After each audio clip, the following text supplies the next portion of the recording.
I was born in the United States, but I lived in Hong Kong for many years. My business in Asia was successful, and I became rich. After 20 years, I decided to visit my home in New York. On my way from Hong Kong to New York, I stayed 1 week in California. I had a friend who lived in the city of San Francisco, and I wanted to see him again. His name was Mohan Dampier, and he had been my friend for many years. We had written many letters to each other. But recently, I had not received any news from him. Dampier had never had a job. His father gave him a little money, so Dampier had never worked. Dampier was a superstitious man. He believed that luck or magic could make things happen in his life. He spent most of his time reading books. Strange books. Most of the books were about occult philosophy. I called them books about magic. As soon as I arrived in San Francisco, I sent a message to Dampier's house. The message said, "I am staying in San Francisco for 3 days. May I visit you?" Dampier surprised me. An hour later, he sent a servant to my hotel with a reply. "Come to my house at once, my dear friend," he wrote. "Come this evening. You'll remember the house, I'm sure. It was my father's home. I live in a tower at one end of the house. You don't have to ring the bell or knock on the door. I'll tell the servants to go to bed, and I'll leave the front door of the tower open. Come up the stairs immediately. I'll be waiting for you. Please come soon."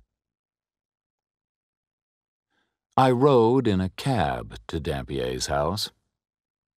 That evening, the weather was stormy. A strong wind was blowing, and cold rain was falling. I had forgotten that California is cold and wet in winter. I only remembered the sunshine, not the wind and the rain. Dampier's house was near the Pacific Ocean.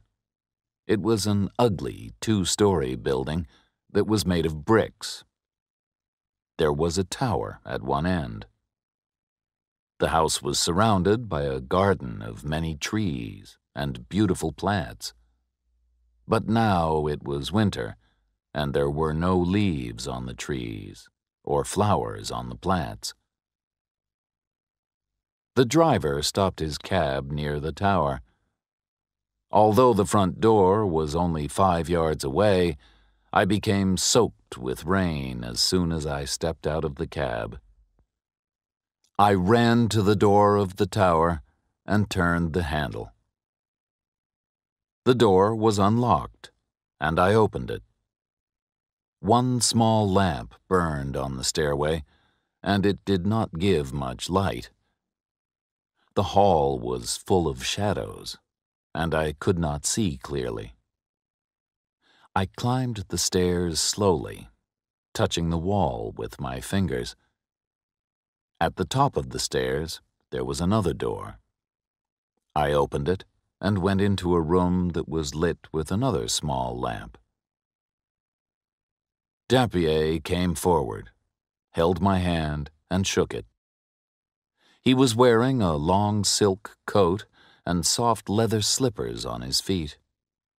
His clothes were old-fashioned and strange. We looked at each other, and I was shocked. I had not seen Dampier for many years. My friend had changed a lot. He had been a handsome man, but now his hair was gray and his face was very pale. There were many lines around his eyes and mouth. Dampier looked like a thin old man. but he was not older than 50. His large and bright eyes shone strangely in the shadowy room. "Welcome, my friend. Please, sit down," he said. Dampier offered me some wine and a cigar, and we talked a little. But I am afraid that our conversation was not very interesting. Meeting friends after many years can be difficult, and it can make you sad. Maybe Dampier guessed my thoughts. "Non sum qualis eram." "I'm not as I was," he said. I tried to make a joke. "Your Latin hasn't improved," I replied. My friend smiled. "Latin is a dead language, and I'm a dead man," he said. Then his smile disappeared, and he said, "I'll die very soon." I did not know what to say. I smoked my cigar and drank my wine. We were both silent for several minutes. Outside, the wind had stopped blowing. I wanted to leave the house. Suddenly, I heard a strange noise. Tap, tap, tap. It was the sound of someone or something knocking. Was the sound coming from one wall of the tower? Tap, tap, tap. The sound was not quick or loud. It was not the sound of someone knocking loudly on a door. The soft tapping sounded like someone sending a signal, a message. Dampier had forgotten me. He was staring at the wall. There was a strange expression on his face. My friend looked excited and afraid. His eyes shone brightly. I did not know what to do. Should I go or stay? I stood up. I see that you are very tired," I said. "I'll leave. May I visit you tomorrow?" Dampier turned his head and looked at me. "Please, stay," he said. "There's no problem. Nobody is there." He walked to a small window and opened it. I had not noticed the window earlier. "Look," he said. I walked across the room and looked out of the window. I could see nothing except the light of a street lamp and rain falling. No one was standing outside. There was no one near the wall of the tower. "Please, don't leave me," said Dampier. "I must tell you a story. You're the only man that I can tell it to. Will you listen to my story?" I wanted to go back to my hotel. Dampier, his house, and the strange noise made me feel uncomfortable.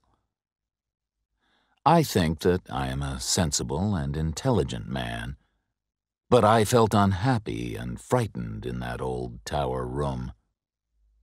However, I did not want to upset my old friend.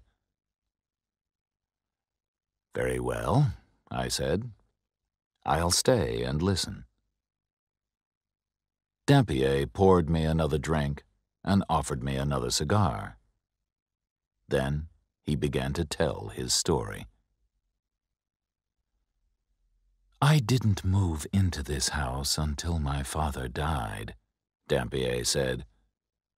"That was 10 years ago, when I was about 40 years old. When my father died, I got his business, his property, and his money. Before his death, I lived in a large apartment building on Rincon Hill, said Dampier.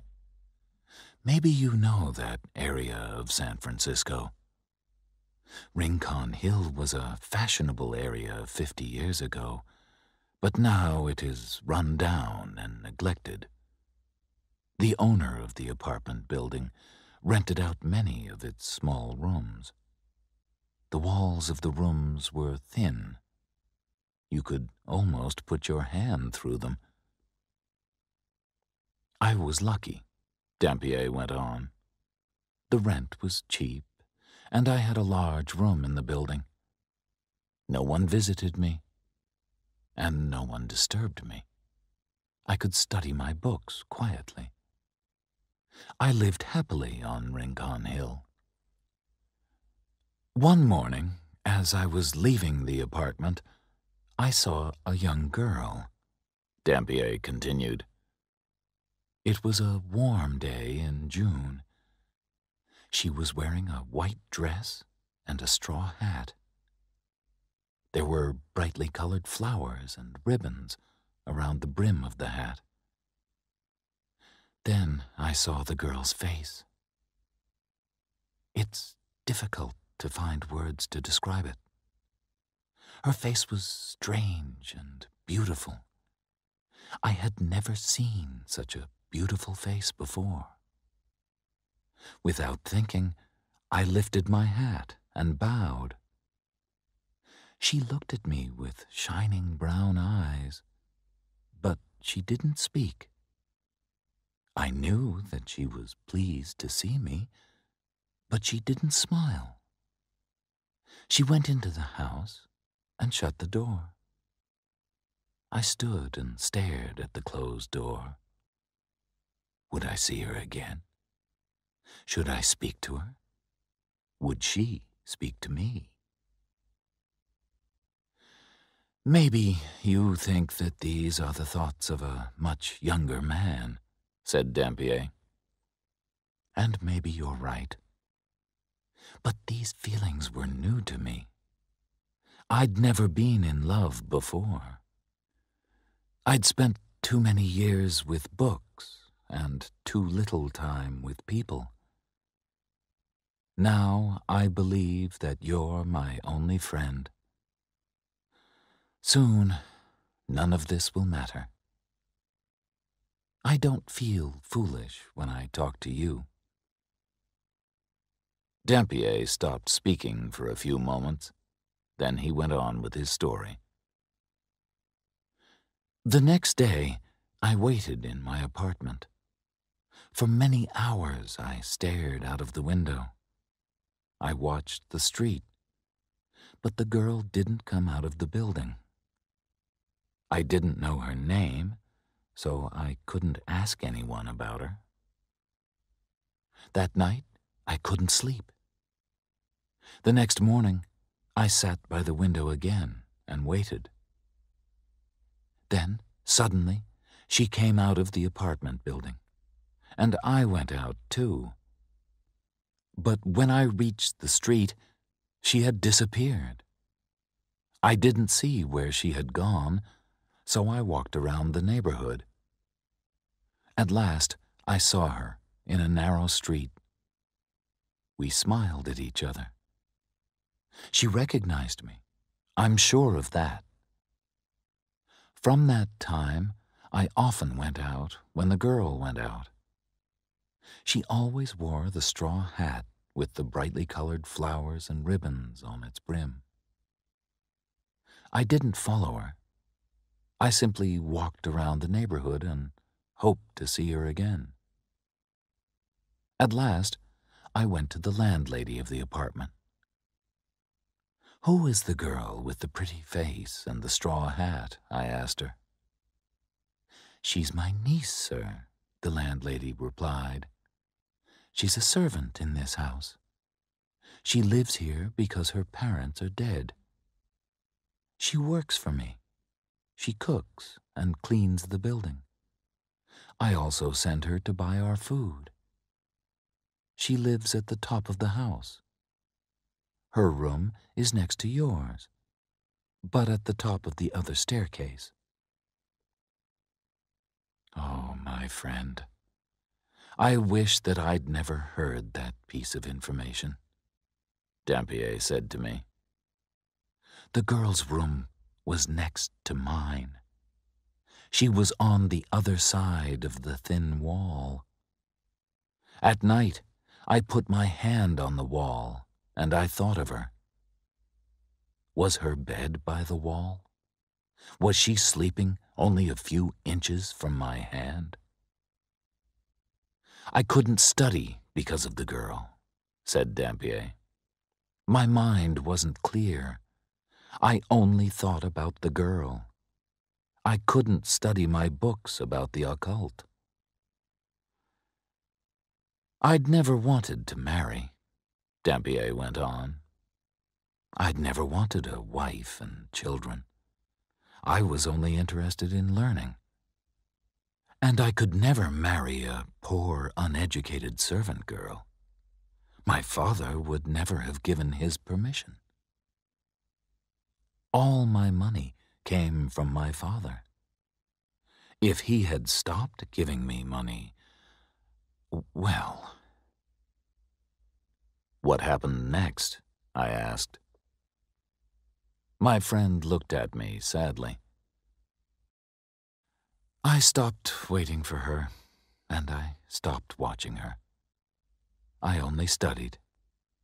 I spent all my time reading my books.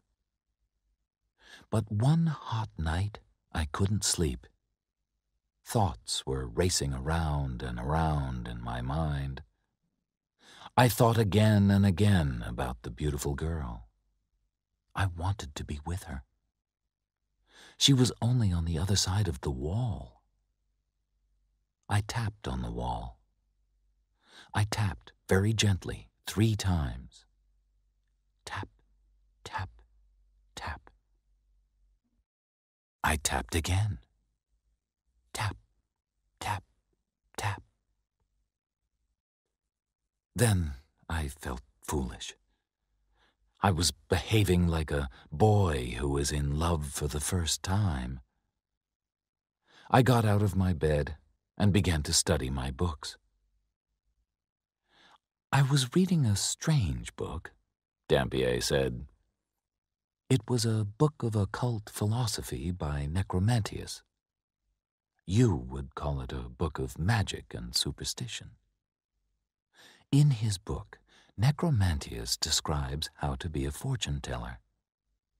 Necromantius also wrote about strange and terrible things that happened 3 times. When these things happened 3 times, death would come. Necromantius called this a fatal triad. I believe that a fatal triad has happened to me. Why? I asked. What happened? While I was alone, reading that strange book by Necromantius, said Dampier, I heard a sound. It was a soft tapping sound. It came from beyond the wall. It was the answer to my own signal. Tap, tap, tap. I knew that the pretty servant girl was sending a message to me. She wanted me to come to her. I ran to the wall and tapped my signal again. Tap, tap, tap. But after that, there was silence. She didn't reply to any of my other signals. I listened for many hours, but I heard nothing more. For many days after this, I looked for the girl, Dampier said, but I never saw her again.